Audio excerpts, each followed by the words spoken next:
Hola, ¿cómo están? Bienvenidos a una emisión más del programa La Nota Jurídica.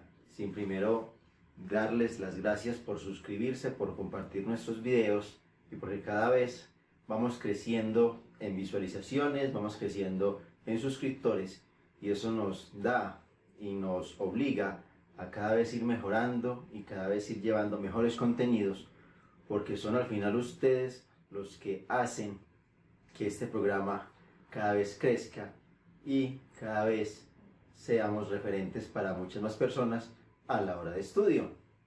Entonces, muchas gracias primero que todo por suscribirse y compartir todos nuestros videos. Ahora, como cada 15 días venimos a compartirles un tema y como hemos comenzado este año, estamos hablando de lo que es la conformación del Estado. En programas pasados ya habíamos entablado la discusión de cómo fue ese origen, cómo emergió, cómo empezó la construcción, esa concepción, cómo se fue amalgamando esa cantidad de situaciones sociales, políticas, religiosas, que conllevaron, y muchas más, que conllevaron a la evolución de esta estructura de poder que hoy conocemos como el Estado moderno. Luego, también observamos cuáles son esos elementos que conforman el Estado y en particular entablamos la discusión sobre la población y los elementos que conforman el territorio. Ahora, ¿qué vamos a ver el día de hoy? El día de hoy vamos a entablar cómo se estructuran los estados al momento de organizar ese poder político dentro de su propia organización. Vamos a adentrarnos como las características generales o esos modelos generales por medio de los cuales los estados van determinando su configuración interna y que nos permiten determinar de manera clara cuánta autonomía hay dentro del estado al momento de la toma de decisiones por parte de sus autoridades. Y es que vamos a hablar de lo que es el centralismo y lo que es el federalismo. ¿Qué significan centralismo y federalismo? Para decirlo de manera muy sencilla, podemos entender el centralismo o el federalismo como el sistema político con el cual el Estado va a estructurar su forma interna en la división de ese poder político. Como sabemos, el Estado como estructura es una estructura de poder político. Pero entonces tenemos dos grandes modelos que nos establecen y nos van a decir cómo se va a configurar ese poder político en un estado determinado. Entonces, este es el capítulo que vamos a desarrollar hoy. Esta es la exposición que vamos a comenzar desde ahora. Entonces, cuando hablamos de centralismo y federalismo, que inclusive ha sido una de las discusiones que se dio una vez independizada nuestra república, es cómo vamos a determinar el poder. ¿El poder va a estar en la periferia, va a estar en las regiones o el poder va a estar concentrado, va a estar determinado en un solo lugar? Esa es la discusión cuando hablamos de centralismo y federalismo, de centralización y federalización. ¿Dónde va a estar? ¿Dónde se va a encarnar? ¿De dónde va a ser la fuente prístina del poder político? Por eso acá podemos ver, sea en el centro, hablamos de centralismo, donde se va a acumular, o sea en la periferia. Esto nos explican estos dos modelos.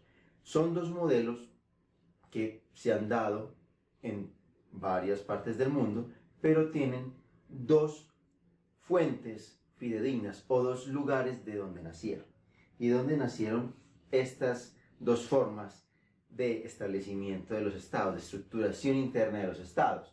En Francia surgió la centralización como una forma de poder y en los Estados Unidos, al momento de darse la independencia de las colonias británicas de la Gran Bretaña, se dio ese fenómeno de la federalización. Pero entonces, ¿en qué consiste? ¿Cuál es la diferencia entre uno y otro modelo? Las diferencias radican, como les mencioné ahorita, en cuánta autonomía tienen las regiones y las entidades dentro del Estado a la hora de la toma de decisiones. Y esto es muy importante. El Estado como estructura de poder es una estructura de poder político Y estas dos formas de cómo se va a dividir, cómo se va a organizar ese poder político de manera interna, nos van a definir qué tanta libertad tiene el Estado dentro de su organización para tomar decisiones autónomas, o si por el contrario está ligado a decisiones que se toman en cierta entidad o en cierto órgano y que son obligantes para todas las demás entidades y órganos del Estado. Entonces, comencemos ya a vislumbrar qué es centralismo y qué es federalización, y con una especie de paralelo entre ambos vamos a tratar de que se entienda mucho más fácil la situación. Entonces, comencemos. Centralismo. El centralismo tiene una característica. ¿Cuál es esa característica? Que para todo un país solamente hay un centro de decisión política. En el caso nuestro, el centro de decisión política es Bogotá, la capital de la República. ¿Por qué? Porque en Bogotá es donde yacen los tres poderes que conforman la división tripartita de poderes original o tradicional. Tenemos la rama judicial, tenemos el presidente en cabeza de la rama ejecutiva y tenemos el Congreso de la República, que lógicamente es la rama legislativa. Ahora, en Bogotá, todas las decisiones tomadas por el Congreso, todas las decisiones que toma el presidente de la República son el referente de acción para todas las demás entidades que conforman el Estado colombiano. Me explico de la siguiente manera. A nosotros nos han enseñado que Colombia tiene una división política. Y cuando hablamos de división política, pues lógicamente nos referimos a Colombia con el mapa, las divisiones de los entes territoriales de carácter departamental y las divisiones territoriales de los entes territoriales municipios. A eso siempre nos han enseñado que es la división política del país. Pero ¿qué sucede? De manera técnica, Colombia no tiene división política. ¿Por qué? Porque solamente el Congreso de la República y la rama ejecutiva tienen decisión política que obliga a todo el país. Entonces, los municipios van a hacer la pregunta, pero es que los municipios o los departamentos, ya sea por medio de sus asambleas o por medio de su consejo, gobernadores o alcaldes respectivamente, también toman decisiones políticas. Sí, sí las toman, pero las toman fundamentados en una norma legal que les otorga la competencia y un ámbito de discrecionalidad para aplicación de la norma.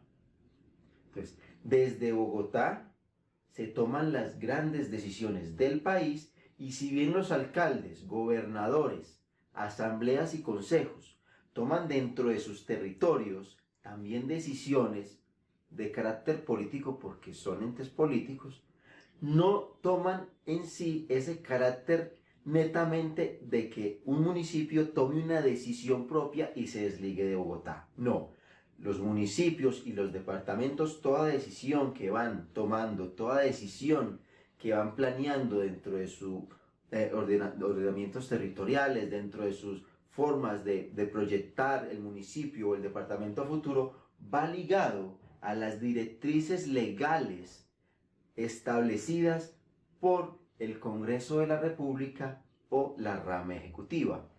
Lo que quiere decir que los alcaldes, gobernadores, asambleas y consejos están dictaminados a hacer sus competencias dentro de un margen de error. Situación que no ocurre en los estados federales.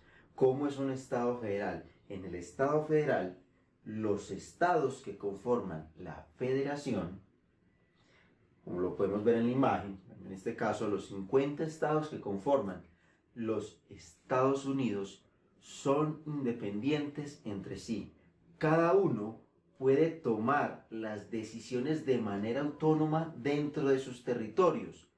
Y por eso es que, para un ejemplo que les clarifique, podemos ver que en algunos estados de los Estados Unidos, unos permiten la pena de muerte y otros no permiten la pena de muerte. Unos permiten el uso medicinal de las drogas, la marihuana, mientras otros no lo permiten. ¿Por qué? Porque cada estado tiene la capacidad y autonomía para determinar cómo va a ser su estructura interna y sus políticas y decidir cómo se va a aplicar dentro de cada estado sus decisiones. Cosa que no sucede en Colombia. Y me explico con los ejemplos y acabé. En Colombia, solo el Código Penal establece para todo el país cómo va a ser la aplicación de la norma penal. Mientras en los Estados Unidos, cada estado tiene su propio Código Penal y establece cómo va a ser la aplicación. Entonces mire que estos dos modelos nos empiezan a permitir a determinar cuánta autonomía. En el modelo colombiano, que es derivado del modelo francés, modelo centralista, encontramos que hay un solo germen, una sola fuente prístina de poder político, que es Bogotá. El Congreso de la República toma decisiones que influyen y obligatorias para todo el país. Mientras en Estados Unidos, si bien existe Washington como la forma visible de lo que es el estado gigante de los Estados Unidos, pues cada estado en particular toma sus propias decisiones. Ahora, continuemos con los paralelos para ir entendiendo esta situación. Primero, ¿qué es federalismo? Y es algo para entender de dónde viene ese concepto o el origen etimológico de la palabra. El latín foedus, que significa pacto, y eso fue lo que hicieron las 13 colonias americanas al momento de decidir atacar la invasión británica que pretendía no dejarla separar del imperio británico. Y es que las 13 colonias, al momento de ver que venía otra vez la Real Armada a atacarlos y no permitirles esa independencia, lo que hacen ellas es, bueno, vamos a conformarnos como un estado, pero no un estado que todos seamos iguales, en el sentido de que nos vamos a unificar, no. Vamos a hacer cada colonia, vamos a ser independiente, pero vamos a crear un ente que nos represente y un ente que nos dirija en este momento para evitar esa nueva invasión. Entonces lo que hicieron las 13 colonias fue ceder un poquito de esa autonomía al gobierno central que conformó los Estados Unidos. Entonces por eso es un pacto, porque decidimos, vamos a seguir siendo independientes. Cada estado seguirá siendo independiente, cada estado seguirá dándose sus políticas, cada estado seguirá siendo autónomo en la toma de sus decisiones internas, pero a nivel internacional vamos a actuar en conjunto por medio de un gobierno que nos representará y será el gobierno de los Estados Unidos. Entonces, ese pacto foedus, de allí viene lo que es el federalismo. Ahora, con este pacto, ¿qué hicieron las 13 colonias o en qué versa ese pacto hecho por lo que ahora son los 50 estados de los Estados Unidos? Le otorgaron al poder de Washington, a ese gobierno que surgió, el poder de las fuerzas militares para proteger lo que es la integridad de los Estados Unidos. ¿Qué otro poder se dieron esas colonias? Se dieron que el gobierno de los Estados Unidos sea aquel que dirija las relaciones económicas a nivel internacional. Entonces, mire que han cedido pequeñas partes de su autonomía, más no la total autonomía, cosa que sucede de manera diferente en el centralismo. ¿Qué otra situación o qué otra competencia estos estados ceden a Washington, como llaman allá, a la capital, como se llama, Distrito de Columbia? Le cedieron la representación internacional. Cada estado de Estados Unidos no se representa a sí mismo a nivel internacional, sino que el presidente de los Estados Unidos, el gobierno de los Estados Unidos, el estado de los Estados Unidos representa a todos estos estados a nivel internacional. Y finalmente, el estado Washington se encarga de dirigir las relaciones entre los estados para mantener pues la unidad como federación. Entonces mire que son competencias que, si bien son grandes responsabilidades las que recaen en el gobierno central que se conformó en la Federación de los Estados Unidos, son apenas algunas competencias y no todas las competencias que recaerían en un Estado central, en el cual el Estado determina la política para todas las demás instituciones que lo conforman. Ahora, el centralismo, ¿de qué origen tiene esta palabra? Centra significa un solo lugar, y como lo vimos ahorita en el ejemplo, o mejor dicho, en esta descripción de lo que es nuestra República de Colombia, pues el centralismo data de una doctrina política que ahoga la centralización política y administrativa del poder. El gobierno central es la autoridad suprema y tiene todo el poder en la toma de decisiones. En este caso no hay una delegación de los departamentos al Estado central, no, el Estado central determina cómo va a ser la organización, cómo van a ser los departamentos, cómo va a ser la distribución de competencias entre el Estado central, los departamentos, los municipios, cómo van a ser las relaciones, cómo va a ser la economía, cómo va a ser la fuerza pública, cómo va a ser todo el sistema político, el sistema económico. Entonces, que en el centralismo todo recae en un solo lugar. Desde Bogotá se toman las grandes decisiones del país para Colombia, y estas se aplican para todos los demás entes y entidades que conforman el Estado colombiano. Mientras en el federalismo encontramos que antes los estados federados le otorgaron algunas competencias al Estado central para actuar, mientras acá es el Estado central el que determina qué competencias van a tener los que se encuentran debajo del Estado central, como se dice acá en el escrito, como autoridad suprema, no solamente política, sino de poder. Ahora, de las características de ambos modelos podemos resaltar los siguientes. En el centralismo hay un órgano único de gobierno central que se encarga de todos los aspectos políticos y administrativos. Desde Bogotá se toman todas las decisiones que impactan a todo el país, y si bien, repito, los alcaldes y gobernadores, las asambleas, tienen alguna competencia para el desarrollo de sus funciones, es también cierto que ellos no lo hacen de manera arbitraria, sino que lo hacen en ejercicio de un campo de discrecionalidad que les otorgó la ley, porque las decisiones vienen tomadas desde Bogotá, desde el gobierno central. ¿Qué otra? No hay división territorial del poder político, como les decía. Hay una división administrativa. En Colombia tenemos una división administrativa, más no una división política, porque todo el poder político se encuentra centrado en Bogotá. Ahora, el federalismo, ¿qué nos enseña? El federalismo nos trae que hay una constitución aprobada que determina las funciones del gobierno que se crea.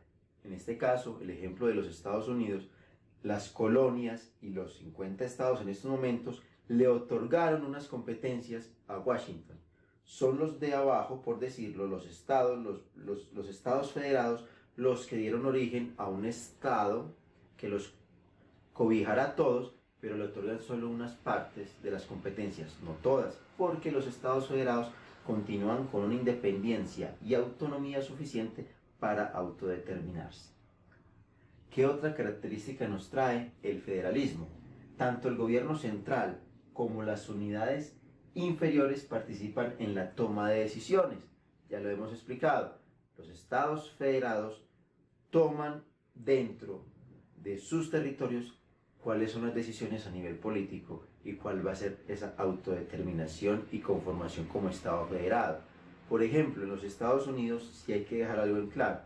Dentro de esta concepción de lo que fue la creación de los Estados Unidos, solamente hay una exigencia para todos los estados al momento de determinarse. ¿Qué quiere decir? Los estados son independientes de hacer dentro de su territorio, dentro de su estructura, tomar las decisiones que deseen. No tienen ningún tipo de limitación ni de los otros estados ni del Estado federal. Pero solamente se les exige cumplir dos principios que son aplicables a todos los estados que conforman los Estados Unidos. Y el primero es el principio republicano de la división de poderes. En todos los estados debe haber división de poderes independientemente de cuándo sean, de cómo sean elegidos. Ya cada estado define cómo se van a elegir esos poderes. No hay ningún problema. Lo importante es que cada estado tenga esa división de poderes. Y el segundo principio es el principio democrático. En todos los estados, no puede un estado de los Estados Unidos decir aquí hay un presidente vitalicio. No, tiene que haber elecciones. Ya decide cada estado cada cuánto va a haber elecciones para el Congreso del estado como para el gobernador del estado, pero lo importante es que salvaguarden estos dos principios. Estas son las dos únicas condiciones exigibles por parte de la federación a los estados para conformar y ser parte de los Estados Unidos. Como lo vemos en el centralismo, el gobierno central decide cuándo son las elecciones de todos, cómo se eligen todos. Entonces mire que es esa amalgama de poder gigante en el centralismo que decide por todos los demás que se encuentran dentro de esta conformación de Estado. Ahora, ¿qué otra característica podemos ver? La división del poder. En el centralismo, lo hemos dicho, no hay división del poder territorial. Todo el poder recae en el Estado central. De otro lado, en el federalismo, se divide el poder en los territorios que conforman el Estado federal. Y es que algo tan importante, en Colombia vemos que el presidente se encuentra en jerarquía por encima de los gobernadores. El presidente de la República, gobernadores y los alcaldes municipales. Mientras en los Estados Unidos, el presidente de los Estados Unidos se encuentra en misma condición jerárquica que los gobernadores. Esto implica que el federalismo, el poder que se le otorgó por parte de las autonomías a Washington para crear el Estado federal, es igual al poder de los mismos estados. Por eso es que el presidente de los Estados Unidos no está por encima de los gobernadores. ¿Qué otra característica podemos hablar? En el centralismo, el Congreso, como germen del poder político, determina todas las leyes y toda la política en el Estado. Eso es clarísimo. Un Congreso para todos. Mientras en el federalismo existe un Congreso a nivel nacional y unos congresos en cada estado.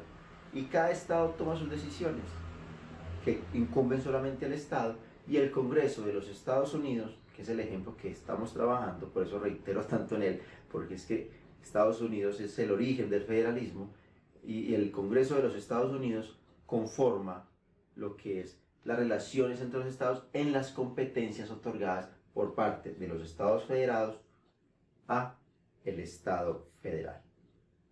¿Qué otra situación encontramos? ¿Qué tipos de centralismo hay? El centralismo no es que haya tipos de centralismo, sino que hay formas, mecanismos, herramientas administrativas que en próximos programas lo vamos a ver, que nos permiten menguar ese poder tan absoluto que se concentra en el centralismo. Y encontramos herramientas o mecanismos como la delegación, la descentralización y la desconcentración. Estas formas de administrar dentro del centralismo lo que hacen es menguar un poco ese poder absoluto dentro del Estado centralista y en cierta medida darle un poco de independencia en ciertas situaciones a entidades que se encuentran, por decirlo, en más baja jerarquía para tomar sus decisiones. En el federalismo hay tipos de federalismo simétrico o asimétrico. ¿Y esto en qué va?